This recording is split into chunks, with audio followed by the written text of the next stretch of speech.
رب تعالیٰ فرماتا ہے پیارے محبوب اگر آپ کو پیدا نہ فرماتا تو میں کائنات کی کسی چیز کو بھی پیدا نہ فرماتا۔ یا رسول اللہ اگر آپ کو پیدا نہ فرماتا میں تو اپنا رب ہونا بھی ظاہر نہ فرماتا۔ یہ تو صدقہ ہے کملی والے کا، یہ تو صدقہ ہے آمنہ کے لال کا، یہ تو صدقہ ہے امام الانبیاء کا، یہ تو صدقہ ہے تاجدار کائنات کا کہ آج یہ رنگ ہیں، آج یہ رونقیں ہیں، آج یہ کائنات سجی ہے، آج میں اور آپ اللہ کی نعمتوں سے لطف اندوز ہو رہے ہیں۔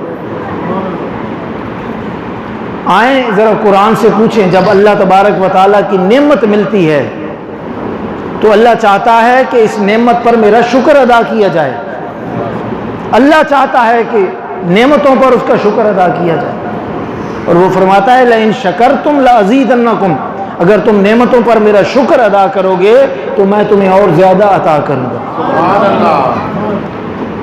آؤ قرآن سے پوچھیں کہ نعمتوں پر شکر کیسے کریں۔ پہلا طریقہ، بنی اسرائیل کو حکم ہوا یا بنی اسرائیل اذکروا نعمتی التی انعمت علیکم۔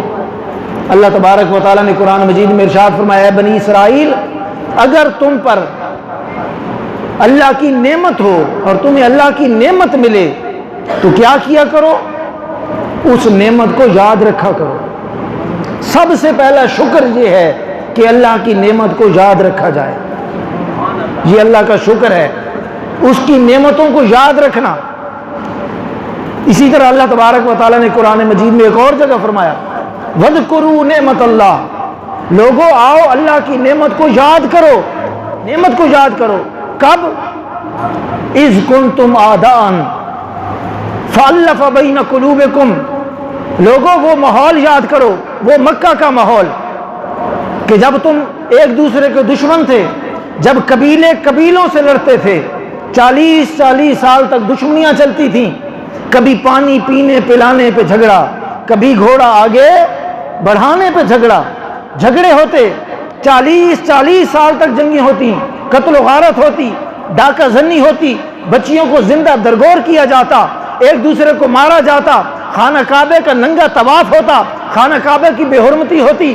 اس ماحول میں رب نے کرم کیا، اپنی نعمت عطا کی، اور وہ محبوب آیا، رب فرماتا ہے اس محبوب کی نعمت ملی فَأَلَّفَ بَيْنَ قُلُوبِكُمْ، اس نعمت کے صدقے سے ان ازلی دشمنوں کے دل جوڑ دیے۔ میرے مصطفیٰ آئے سب کے دلوں کو جوڑ دیا۔ فَأَصْبَحْتُمْ بِنِعْمَتِهِ إِخْوَانًا، اور تم اللہ کے کرم سے ایک دوسرے کے دوست بن گئے، بھائی بن گئے۔ تو آؤ اس نعمت کو یاد کرو۔ وَاذْكُرُوا نِعْمَتَ اللَّهِ، اللہ کا قرآن حکم دے رہا ہے کہ جب تم پر اللہ کی نعمت اور یہ نعمت عظمیٰ تمہیں ملی تو لوگوں اس نعمت کو یاد کیا کرو۔ دوسرا طریقہ، اس سے تھوڑا آگے بڑھیں، اگر کسی کے دل میں ہو کہ یہ ریلی کیوں نکالی گئی، اس کا مقصد ہی کوئی نہیں تھا، یہ ایسے شغل کی بات ہے، نہیں، خدا کی قسم یہ جو ریلی نکالی گئی، یہ جو جلوس ہوا، یہ جو جلسہ ہو رہا ہے، یہ جو حضور کے میلاد کے چرچے ہو رہے ہیں، حضور کے میلاد کے جھنڈے لگائے جا رہے ہیں، یہ جو نعرے لگتے ہیں، یہ جو سیدی مرشدی کے نعرے لگتے ہیں، خدا کی قسم ایک بات قرآن سے مل رہی ہے۔ پڑھیں سورہ والضحیٰ، سورہ محبت ہے، والضحیٰ واللیل اذا سجا، پوری سورت سورہ محبت ہے۔ جب اس سورت کی آخر میں جائیں تو اللہ تبارک و تعالیٰ نے یہاں پر ختم کیا، فرمایا وَأَمَّا بِنِعْمَتِ رَبِّكَ فَحَدِّثْ، جائیں تفسیریں اٹھائیں، ترجمے اٹھائیں، اس کے نیچے معنی کیا لکھا ہوا ہے، وَأَمَّا بِنِعْمَتِ رَبِّكَ فَحَدِّثْ۔ لوگوں پہلا حکم تھا اللہ کی نعمت کو یاد کیا کرو، اب دوسرا حکم آ گیا جب تمہیں اللہ کی نعمت ملے تو اس کے چرچے کیا کرو، چرچے کیا کرو، تذکرے کیا کرو۔ جائیں کسی دانشور سے پوچھیں، جائیں کسی اردو ادب کے استاد سے پوچھیں کہ یہ چرچے کیا ہوتے ہیں، تذکرہ کیا ہوتا ہے، کیا چرچا اور تذکرہ اکیلے مکان میں بیٹھ کے ہوتا ہے؟ کیا تذکرہ اور چرچا نفل پڑھنے سے ہوتا ہے؟ کیا تذکرہ اور چرچا روزے رکھنے سے ہوتا ہے؟ کیا تذکرہ اور چرچا صرف درود کی تسبیح پڑھنے سے ہوتا ہے؟ نہیں نہیں نہیں، تذکرہ جب ہو، جب کسی کا چرچا کرنا ہو اللہ کی نعمت کا، تو پھر میلہ سجانا پڑتا ہے، پھر بزم سجانی پڑتی ہے، پھر ساؤنڈ لگانے پڑتے ہیں، پھر جھنڈیاں اٹھانی پڑتی ہیں، جھنڈے اٹھانے پڑتے ہیں، پھر لنگر تقسیم ہوتے ہیں، پھر آقا کی ذات کے، آقا کے نام کے نعرے لگائے جاتے ہیں، حضور کے نام کے چرچے ہوتے ہیں، سیدی مرشدی کے نعرے لگتے ہیں، پھر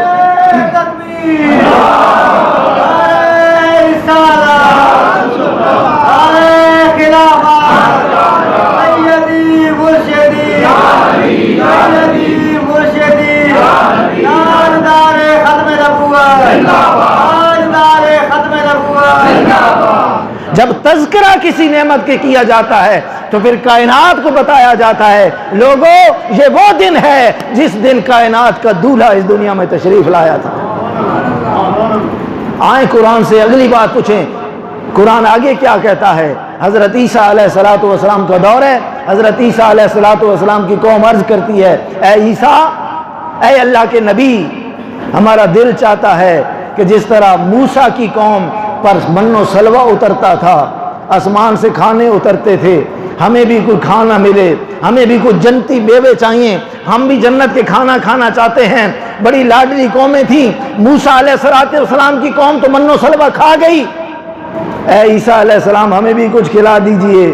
حضرت عیسیٰ علیہ السلام رب کی بارگاہ میں عرض کرتے ہیں، قال عیسیٰ ابن مریم ربنا انزل علینا مائدہ، اے میرے رب میری قوم پر مائدہ اتار، کھانا اتار، ربنا انزل علینا مائدۃ من السماء، آسمان سے کوئی کھانا اتارا جائے۔ تو اے عیسیٰ پھر کیا ہوگا؟ کھانا تو اترے گا، وہ کھانا اترنا رب کی نشانی ہوگا، وہ جب رب کی نشانی اترے گی تو ہوگا کیا؟ عیسیٰ علیہ السلام عرض کرتے ہیں، تکون لنا عید لاولنا وآخرنا، مولا جس دن تیرا وہ کھانا اترے گا وہ دن ہمارے لیے عید کا دن ہوگا، صرف ہمارے لیے نہیں، عید لاولنا وآخرنا، جو ہم سے پہلے گزر گئے ان کے لیے بھی عید کا دن ہوگا، جو میری قوم میرے بعد آئے گی ان کے لیے بھی عید کا دن ہوگا۔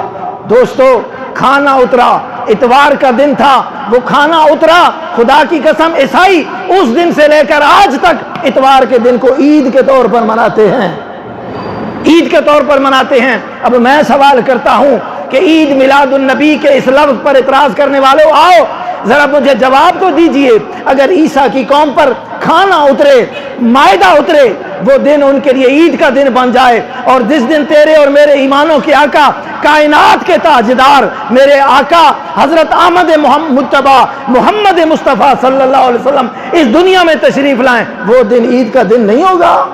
نعرہ تکبیر، نعرہ رسالت، نعرہ خلافت، نعرہ حیدری۔ خدا کی قسم اس سے بھی بڑھ کر عید کا دن ہوگا۔ آج اعلیٰ حضرت عظیم البرکت اس شعر کی سمجھ آئی، جب اس آیت کو پڑھا تو اعلیٰ حضرت کے اس شعر کی سمجھ آئی۔ وہ فرماتے ہیں، نثار تیری چہل پہل پہ ہزاروں عیدیں ربیع الاول، سوائے ابلیس کے جہاں میں سبھی تو خوشیاں منا رہے ہیں۔ فرماتے ہیں ایک عید کیا، اعلیٰ حضرت فرماتے ہیں ایک نہیں دو نہیں، اے ربیع الاول کے 12 دن تو وہ عید ہے کہ تجھ پر ہزاروں عیدیں قربان، تجھ پر ہزاروں عیدیں قربان، سوائے ابلیس کے جہاں میں سبھی تو خوشیاں منا رہے ہیں۔ عیسیٰ علیہ السلام نے یہ نہیں کہا تھا کہ یہ جو عید ہوگی، بڑا خاص نکتہ ہے، دل کے کانوں سے سنیں، دل کے کانوں سے سنیں۔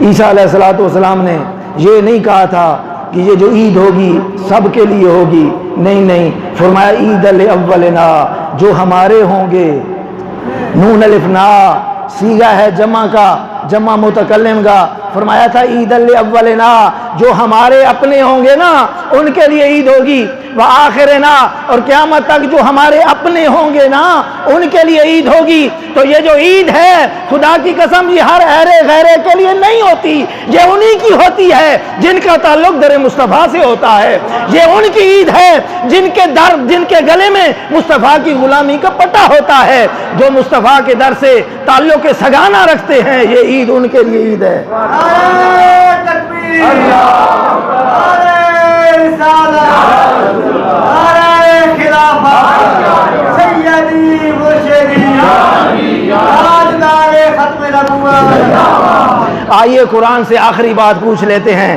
عید بھی مان لیا، عید بھی ہو گئی، اے اللہ کی کتاب تو بتا اس عید کو منائیں کیسے، اس عید کو منائیں کیسے؟ آئیں پھر قرآن پڑھتے ہیں، 11واں پارہ سورہ یونس ہے۔ اللہ تبارک و تعالیٰ نے فرمایا اے پیارے محبوب تو بتا دے کہ عید کیسے، کل بفضل اللہ و برحمتہ، اے پیارے محبوب اپنے غلاموں کو بتا دے جب تم پر اللہ کا فضل ہو جائے، تمہیں اللہ کی رحمت مل جائے تو کیا کیا کرو، فلیفرحوا، پھر خوشیاں منایا کرو، فلیفرحوا، پھر خوشیاں منایا کرو۔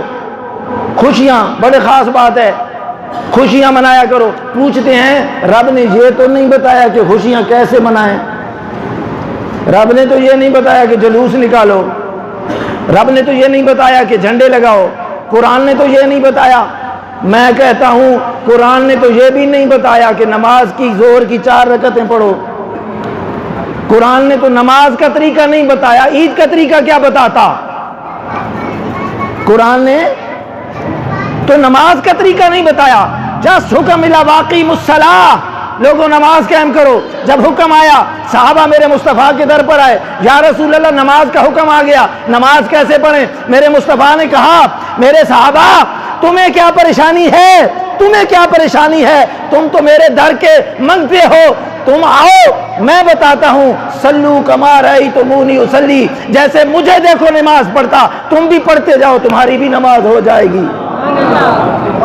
صلو کما رأیتمونی اصلی، جیسے جیسے میں تکبیر تحریمہ کہوں تم بھی تکبیر تحریمہ کہو، میں رکوع کروں ویسے رکوع کر لو، تم جیسے میں سجدہ کروں تم بھی سجدہ کر لو، جیسے جیسے میں کرتا جاؤں ویسے ویسے کر لو۔ میرے مصطفیٰ نے یہ نہیں فرمایا کہ میری طرح پڑھو، یہ نہیں فرمایا۔ مصطفیٰ کی طرح کون پڑھ سکتا ہے، میرے آقا جیسی کون پڑھ سکتا ہے؟ فرمایا بس میری ادائیں نبھاتے جاؤ، رب تمہاری ادائیں دیکھ کر تمہاری نمازیں قبول کر لے گا، قبول کر لے گا۔ رب نے تو نماز کا طریقہ نہیں بتایا، عید میلاد النبی کا اس نے کیا طریقہ بتانا؟ اس نے کہا آؤ دیکھو، عشق کی آنکھوں سے دیکھو، ایمان اور روح کی آنکھوں سے دیکھو، میرے مصطفیٰ کے ساتھ محبت کی آنکھوں سے دیکھو۔ جاؤ ہجرت کی دن جب میرے مصطفیٰ کی سواری مدینہ میں داخل ہو رہی ہے، منظر کیا تھا؟ کہتے ہیں جلوس کہاں سے آیا؟ میں کہتا ہوں ہجرت کے دن جب میرے آقا کی سواری، میرے آقا کی اونٹنی مدینہ میں داخل ہو رہی تھی، منظر کیا تھا؟ وہ دن جس دن میرے آقا مکہ سے ہجرت کر کے آئے مدینہ میں داخل ہو رہے تھے، وہ دن 12 ربیع الاول کا دن تھا، وہ دن 12 ربیع الاول کا دن تھا۔ اور منظر کیا تھا؟ سارا مدینہ سجا ہوا تھا، سارا مدینہ سجا ہوا تھا، ایک ایک گھر سجا ہوا تھا، ایک ایک، ابھی نظامی صاحب فرما رہے تھے گلیاں سجائیں، گھروں کو سجائیں، ایسے ہی کہہ رہے تھے جائیں مدینے، خدا کی قسم ہر گھر سجا ہوا تھا، اور ہر ایک کی خواہش تھی کہ آج آقا میرے گھر آئیں گے، ہر ایک کی خواہش تھی آج آقا کی اونٹنی میرے گھر کے سامنے بیٹھے گی۔ اس نیت سے ہر ایک گھر سجا کے آیا تھا، جیسے ان کا رواج تھا ویسے سجا کے آئے تھے، گلیاں صاف تھیں۔ میرے آقا نے فرمایا یہ میری اونٹنی ہے نا، یہ معمور من اللہ ہے، یہ اللہ کے حکم سے چلتی ہے، اللہ کے حکم سے بیٹھتی ہے، اللہ کے حکم سے اٹھتی ہے، اس کو چھوڑ دو، جہاں اللہ کا حکم ہوگا یہ بیٹھ جائے گی۔ اب منظر کیا تھا؟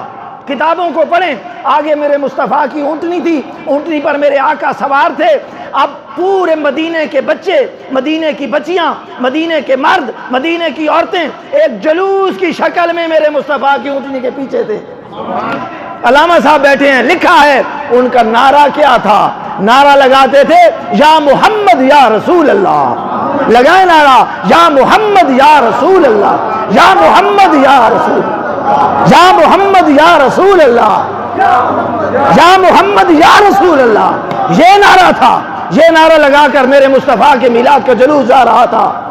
بچیاں کیا کر رہی تھیں؟ دف تھی بچیوں کے پاس، دف بجا رہی تھیں اور حضور کی نعت پڑھ رہی تھیں، طلع البدر علینا، طلع البدر علینا من ثنیات الوداع۔ وہ کیا کہہ رہی تھیں؟ لوگوں عشق کے کانوں سے سنو، وہ کہتی تھیں چاند تو ہر روز طلوع ہوتا ہے، چاند ہر روز طلوع ہوتا ہے، لیکن آج جو چاند طلوع ہوا ہے ایسا چاند کبھی نہیں دیکھا۔ چاند ہر روز طلوع ہوتا ہے، لیکن آج اس وادی سے جو چاند نکلا ہے ایسا چاند کبھی طلوع نہیں ہوا۔ واجب الشکر علینا، آج جو چاند دیکھا ہے اس پر شکر کرنا واجب ہو گیا ہے، اس پر شکر کرنا واجب ہو گیا ہے۔ ارے مدینہ والوں پر تو شکر کرنا واجب ہو گیا تھا۔ اے 15 صدی کے مسلمان، آج تو پوچھتا ہے کہ جلوس نکالوں کہ نہ نکالوں، جھنڈیاں لگاؤں کہ نہ نکالوں؟ ہاں ہم سے پوچھ، ہم کہتے ہیں جب 12 ربیع الاول کا چاند نظر آتا ہے ہم پر تو جھنڈیاں لگانا، جلوس نکالنا، حضور کے نعرے لگانا واجب ہو جاتا ہے۔ واجب الشکر علینا، ہم پر تو یہ شکر کرنا واجب ہو جاتا ہے، ہم پر تو واجب ہے۔ ہم تو حضور کے عشق و محبت کے ترانے گائیں گے اور خدا کی قسم یہ نہیں رکیں گے، یہ نہیں رکیں گے۔ کمزوری کس کی ہے؟ کمزوری ہماری ہے، کمزوری ہماری ہے۔ ہم نے یہ سمجھ رکھا ہے، میں بالکل کھلی بات کرتا ہوں، ہم نے یہ سمجھ رکھا ہے یہ ذمہ داری مولوی صاحب کی ہے، یہ ذمہ داری مظہر الحق صاحب کی ہے، یہ ذمہ داری جناب اعلیٰ طارق صاحب کی ہے، یہ جناب نظامی صاحب کی ہے، یہ کام مولویوں کے ذمہ ہے۔ بھائی آپ کا کوئی نوجوان، آپ کا کوئی تعلق نہیں ہے در مصطفیٰ سے، آپ کی ذمہ داری نہیں ہے کہ دعوت کو عام کریں حضور کی، آپ کی ذمہ داری نہیں ہے کہ جب میلاد آئے تو اپنے گھروں کو سجائیں اور اس دعوت کو آگے پھیلائیں۔ خدا کی قسم جتنی مسجد کی ذمہ داری ہے، مسجد کی انتظامیہ کی ذمہ داری ہے، اس محلے کے ہر فرد کی ذمہ داری ہے، اس پر واجب ہے کہ حضور صلی اللہ علیہ وسلم کے میلاد پر وہ نکلے اور حضور کے میلاد کا جشن منائے، اور جتنا زیادہ منا سکتا ہے، جتنے زیادہ چرچے کر سکتا ہے، جتنے زیادہ کرے گا، خدا کی قسم یہ قرآن اور حدیث کے مطابق ہوگا۔ نعرہ تکبیر، نعرہ رسالت، تاجدار ختم نبوت، تاجدار ختم نبوت۔ انشاءاللہ العزیز اگلے جمعۃ المبارک پر حسب سابق ڈب بلوچاں کی اس دھرتی پر ہمارے اس علاقے میں اور ہمارے اس علاقے کا سب سے بڑا انشاءاللہ میلاد کا پروگرام، محبتوں بھرا پروگرام، حضور کے عشق و محبت میں ڈوبا ہوا پروگرام، ہر سال کی طرح اس سال بھی انشاءاللہ زیدی ٹاؤن میں میلاد گراؤنڈ میں انعقاد پذیر ہوگا۔ آپ سب لوگ جو جہاں موجود ہیں، آپ سب کا یہ فرض بنتا ہے، آپ کا یہ حق بنتا ہے کہ حضور کے عشق و محبت کی، حضور کے میلاد کی دعوت کو آگے پھیلائیں، ہر بندے تک پہنچائیں، ہر بندہ حضور کے دین کا داعی بن جائے، حضور کی محبت میں نکلے اور اپنا فرض سمجھتے ہوئے جتنا خرچ کر سکتا ہے۔ اللہ پاک نے فرمایا ہوا خیر مما یجمعون، اس میلاد پر جو خرچ کرنا ہے، جو کچھ تم جمع کرتے ہو، ہر چیز جمع کرنے سے بہتر ہے اس میلاد پر خرچ کیا جائے، اس میلاد پر خرچ کیا جائے۔ اپنے دلوں سے محبت سے حضور کے میلاد پر جتنا زیادہ کر سکتے ہیں خرچ کریں، انشاءاللہ حضور کے میلاد پر خرچ کریں گے، اللہ تبارک و تعالیٰ کے محبوب کے میلاد کی برکت سے گھروں میں بھی برکت ہوگی۔ دعا ہے کہ اللہ تبارک و تعالیٰ ہمیں آقا کی ذات کے ساتھ محبت، حضور کے ساتھ تعلق سگانہ نصیب فرمائے۔ وما علینا الا البلاغ المبین۔